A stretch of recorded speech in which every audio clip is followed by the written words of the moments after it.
اعوذ باللہ من الشیطان الرجیم بسم اللہ الرحمن الرحیم۔ 8ویں جماعت کے عزیز طلباء و طالبات، السلام علیکم ورحمۃ اللہ تعالی وبرکاتہ۔ بچوں، امید کبھی ہے کہ آپ خیریت سے ہوں گے، شاد و خرم ہوں گے۔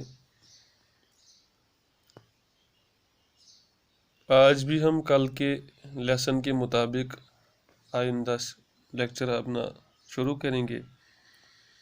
ہمارا کل کا لیکچر تھا کمپیوٹر کا ارتقائی سفر۔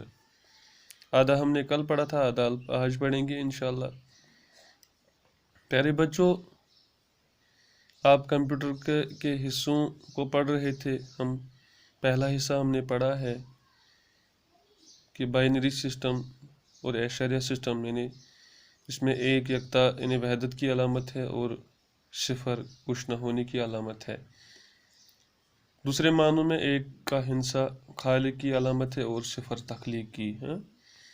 بچوں، بائنری سسٹم اعشاریہ سسٹم سے بالکل مختلف ہوتا ہے۔ کمپیوٹر میں اعشاریہ سسٹم میں 9 تک ہندسے اور 10واں صفر استعمال ہوتا ہے۔ یہ تو آپ کو پتہ ہی ہے، یعنی جب صفر سے ہم شروع کرتے ہیں 0 1 2 3 4 5 6 7 8 9، اس کے بعد پھر سے 1 0 آتا ہے۔ لیکن بائنری سسٹم میں یہ ہندسے سے بالکل مختلف انداز میں لکھے جاتے ہیں۔ بائنری سسٹم میں ہندسے یعنی ڈیجٹس مختلف انداز میں لکھے جاتے ہیں۔ مثلا 9 کے ہندسے کو بائنری سسٹم میں اس طرح لکھا جائے گا، جیسے آپ اپنی بک سے دیکھ سکتے ہو اور یہاں سے بھی۔ آسان حساب اس طرح بنا جیسے یہاں پہ لکھا ہوا ہے۔ اس طرح کمپیوٹر کو ہم 5 حصوں میں بانٹ سکتے ہیں۔ پہلا حصہ درآمد کا حصہ کہلاتا ہے، یعنی ان پٹ کا، جس کو سائنسی اصطلاح میں ان پٹ کا حصہ کہتے ہیں۔ ہم کمپیوٹر سے جو کچھ جاننا چاہتے ہیں یا اس کی یادداشت میں جو بھی معلومات درج کرنا چاہتے ہیں تو ان معلومات کو درآمد والے حصے میں داخل کرنا ہوگا، یعنی ان کو ان پٹ والے حصے کے ذریعے کمپیوٹر میں داخل کرنا ہوگا، اس کو ان پٹ کہتے ہیں۔ بچوں، دوسرا حصہ ذخیرہ یا مال گودام کی طرح ہوتا ہے۔ جیسے ہم کسی جگہ پہ مال رکھتے ہیں، ذخیرہ کرتے ہیں، ویسے ہی ہم کمپیوٹر میں ذخیرہ بھرتے ہیں، تو اس کو کمپیوٹر کی یادداشت کہا جاتا ہے، یعنی میموری کہا جاتا ہے۔ مستقبل میں کام لینے کے لیے تمام معلومات اسی یادداشت میں ریکارڈ کی جاتی ہیں، یعنی جب فیوچر میں ہم جو کام اسے لے سکتے ہیں، ان کی ساری معلومات اور یادداشت اسی میں ریکارڈ کی جاتی ہے۔ تیسرا حصہ حساب کتاب کا حصہ ہے، پلس مائنس کا۔ اسی حصے سے کمپیوٹر ریاضی کے سوال حل کرتا ہے، اسی میں کمپیوٹر میتھمیٹکس کے سوال حل کرتا ہے۔ چوتھا حصہ کنٹرول یونٹ کہلاتا ہے، یعنی جو چوتھا حصہ ہے کمپیوٹر کا، اس کو کنٹرول یونٹ کہتے ہیں۔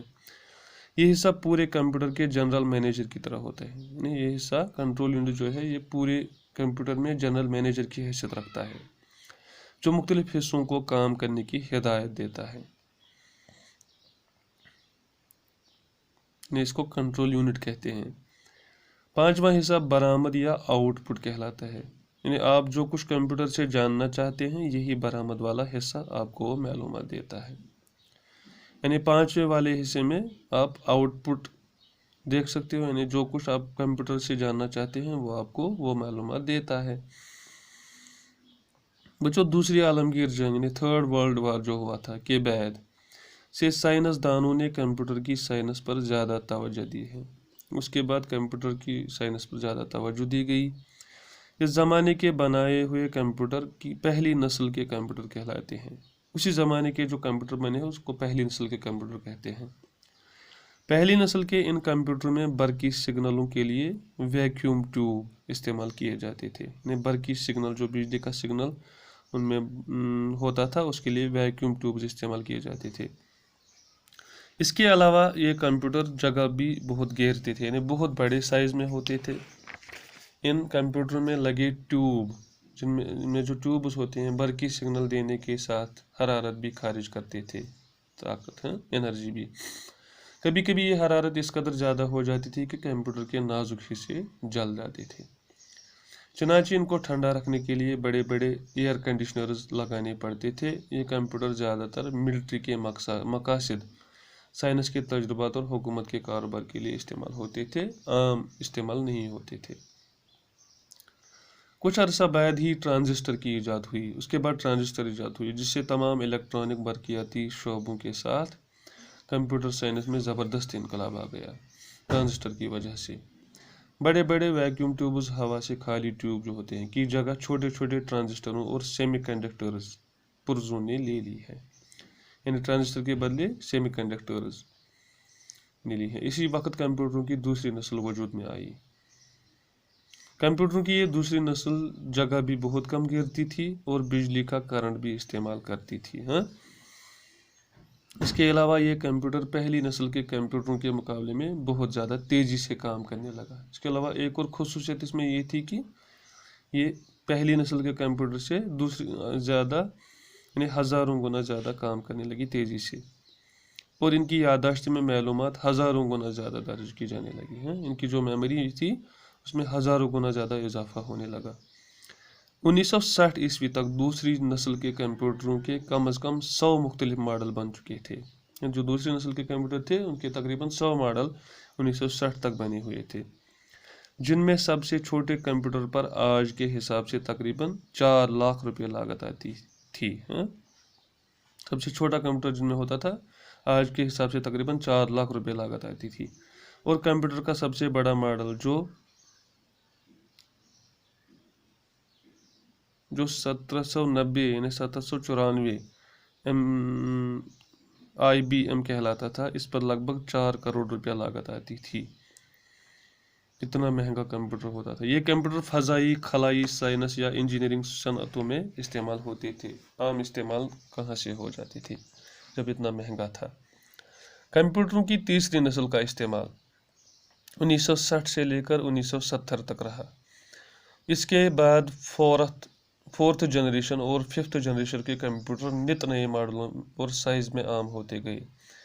یعنی اس کے بعد جب فورتھ جنریشن کے کمپیوٹر آئے اور ففتھ جنریشن کے کمپیوٹر آئے، ان میں اتنے نئے ماڈل اور سائز عام ہوئے کہ اب یہ سلسلہ آگے ہی بڑھتا جا رہا ہے۔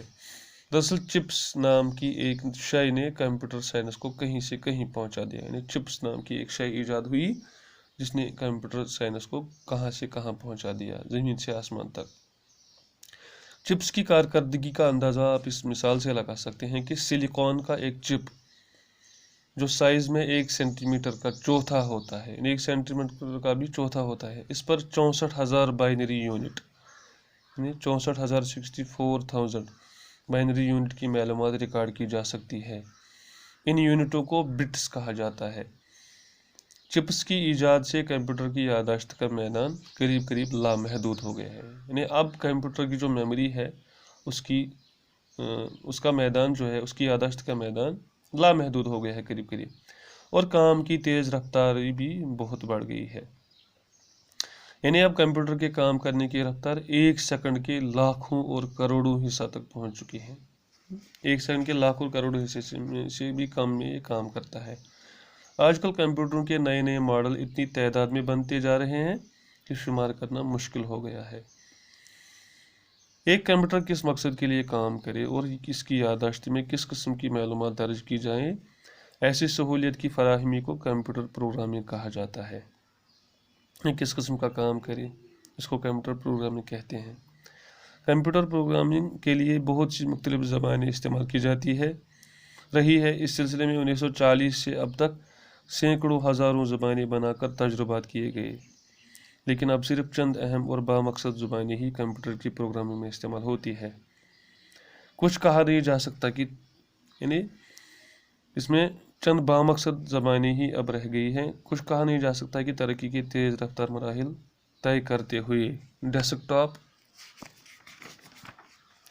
لیپ top, pop top, iPad اور ٹیبلٹ وغیرہ جیسی صورتیں پانے کے بعد اب مستقبل میں کمپیوٹر کی شکل و صورت کیا ہوگی۔ یعنی سائنسی ترقی اتنی تیزی سے ہو رہی ہے کہ کون جانتا ہے کہ laptop, desktop, iPad یا پاپ ٹاپ وغیرہ اور ٹیبلٹ وغیرہ جیسی صورتوں کے بعد اب اس کی نئی صورت کیا ہوگی، یہ مستقبل یعنی یہ آج کہنا قبل از وقت ہوگا، مستقبل میں اس کا پریکٹیکل ہمیں ملے گا۔